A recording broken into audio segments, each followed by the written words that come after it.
Alright guys, so today I'm gonna be changing out my cab shocks. So the one on the passenger side, this one right here, it's been leaking, so I'm gonna show you guys how I change this out. The other one on the other side is done already. Let me go over there. Okay, so here it is. Just did the one on the driver's side.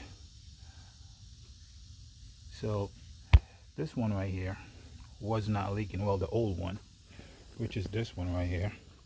So I didn't have to change it, but when you're doing these type of work, especially on shocks, it's best to change, the two of them as a pair, so you can get a good ride. When you have mismatch, especially this is a different brand from this one right here. See that? That's a different brand. So I'm gonna be changing out the two of them. So that one is next. I'm gonna show you guys how to do that. Alright, so I'm over here now, and I'm gonna try and use my hand tools as much as I can, because I got neighbors. The house is far away, but whenever I can, I use my hand tool to minimize the noise, the power tool noise. So let me get my hand tool and start wrenching. Alright guys, so I'm going to be using a 19mm box wrench and a 19mm socket. Let me bring you guys a little closer. There you go. Alright, so let's get to it.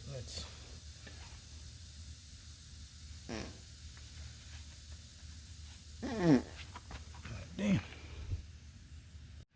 Alright, so I'm gonna do this one right here where you guys can see, just in case I can't bring it in the back to see the top one right here. At least you know, you have an idea of what I'm doing here.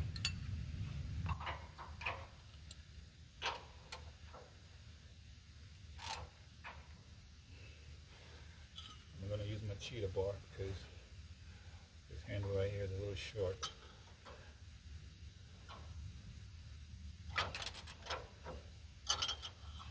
Now, I changed these about a year ago, and I had a hard time getting out these bolts. I think I had to cut them off or something. And make sure when I was putting these on, I put anti-seize on them. So you notice it was hard to pull, but at the same time it wasn't difficult to pull. As soon as I put the cheetah bar in there and apply some pressure, it pulled without no problem. And that's what you want. You want to make sure you put anti-seize on there, and you won't have any issues.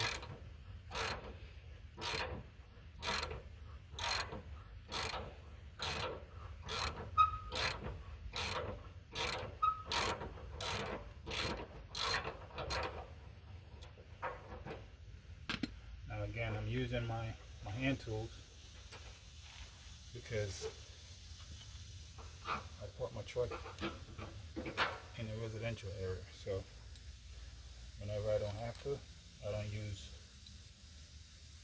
my power tools. My neighbors never complain, but you gotta be mindful of the people around you. All right, so now we're gonna do the one on top. For this one, I'm gonna try and pull it from the back. Let's see if we can get that done. If not, I'm gonna have to use a belt tool. Let's try. I'll pause this and get another box wrench. Alright, so let me fix this camera so you guys can see what I'm doing on top. There you go. It's a little bit better.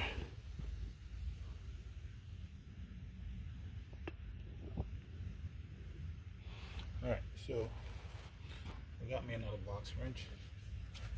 So we're going to put one on the back end, one on the front. I'm going to try to apply the pressure on the front. Let's see if we can pull it that way. Because the bolt is in the back over here. I ain't trying to go under there, so let's try this first. If this don't work, then figure something out.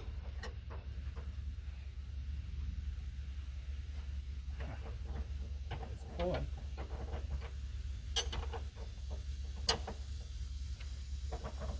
Alright.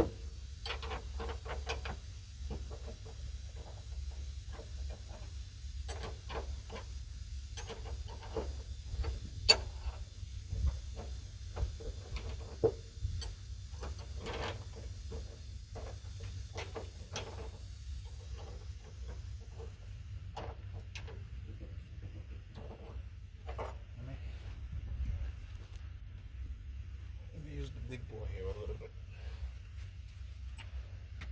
I'm gonna be quick. It's already loose. I just don't have the patience to be. Oops, can't fit. Let me get a smaller socket. That one was a deep socket. Let me see if I can fit in here. Yep. Perfect. Alright, so make sure this is going the right way.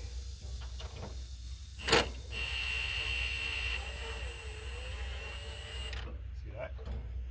Not too much noise because I already loosened it. Alright, so that bolt is out. I don't know why.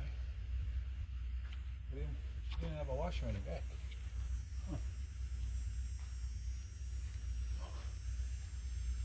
That's strange. Must have forgot it the last time I installed this. Alright, so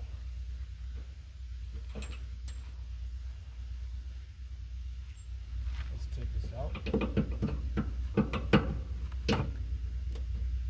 There we go. So this is the one that was leaking. You can see it, a lot of oil right here. When it just started, you could see it really good that it was leaking, but over time, I guess the oil leaked out, or the rain or whatever washed off a little bit of it, but you can see that it's leaking. Alright, so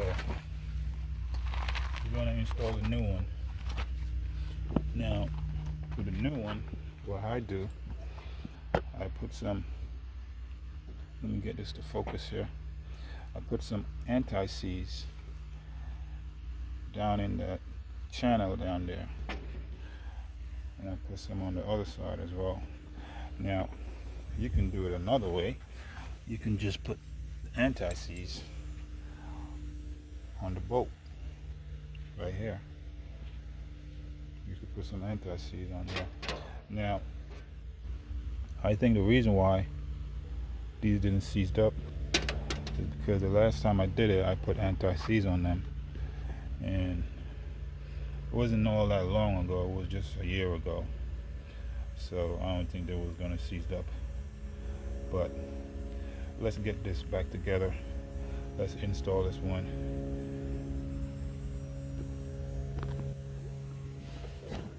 Alright, so now I'm gonna put this in. We're gonna start to install it on the top bracket. Now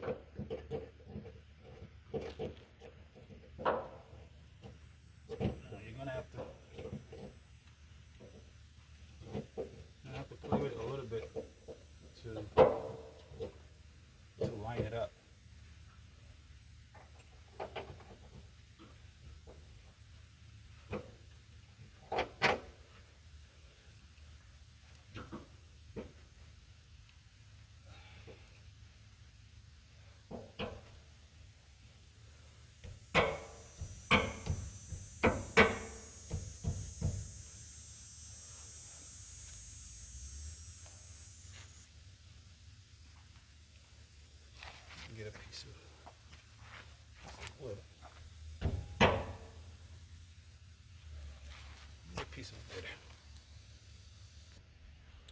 Alright, so I got a piece of wood here.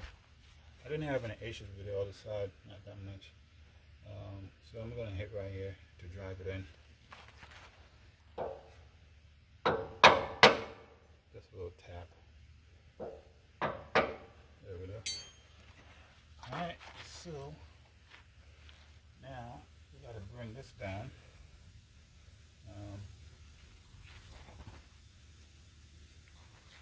Where's my screwdriver? Let me go get it. Alright, so I got my screwdriver here. I'm gonna put it in here to try and line it up. There we go. Alright, so let's get the next bolt. And put it through there. Push it up.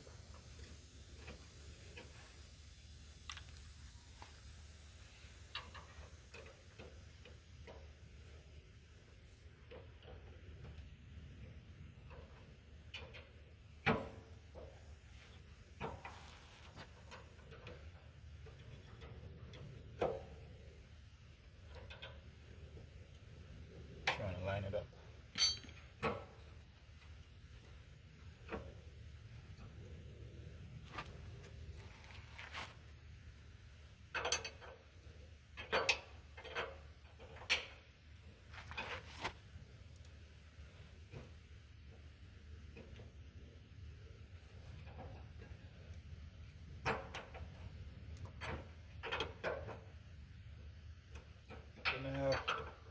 Didn't have all that problem lining it up on the other side, but since I'm making a video, it decided to give me a hard time.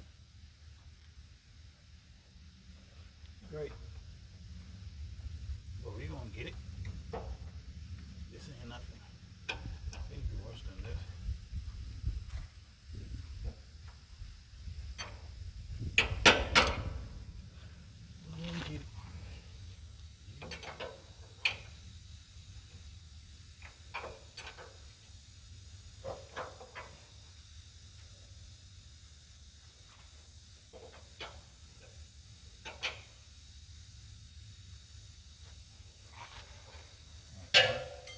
While I lift it up, I'm gonna hit it with a hammer. I think that would work.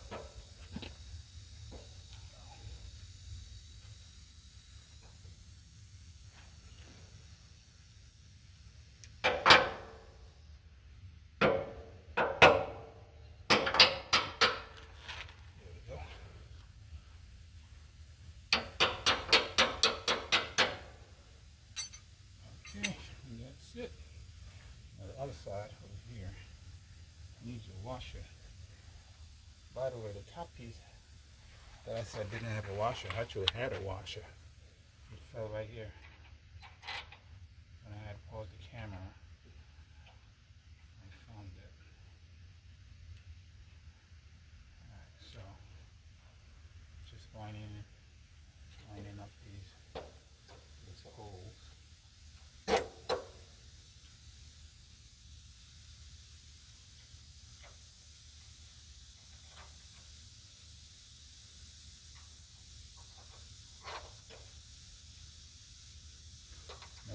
When you're tightening these down, guys, you don't need a lot of torque on these.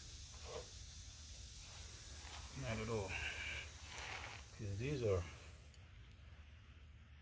it's a shock, you know, and it dampen out the vibration. And this is an up and down motion, so you don't need to go crazy on these when you're putting them back together.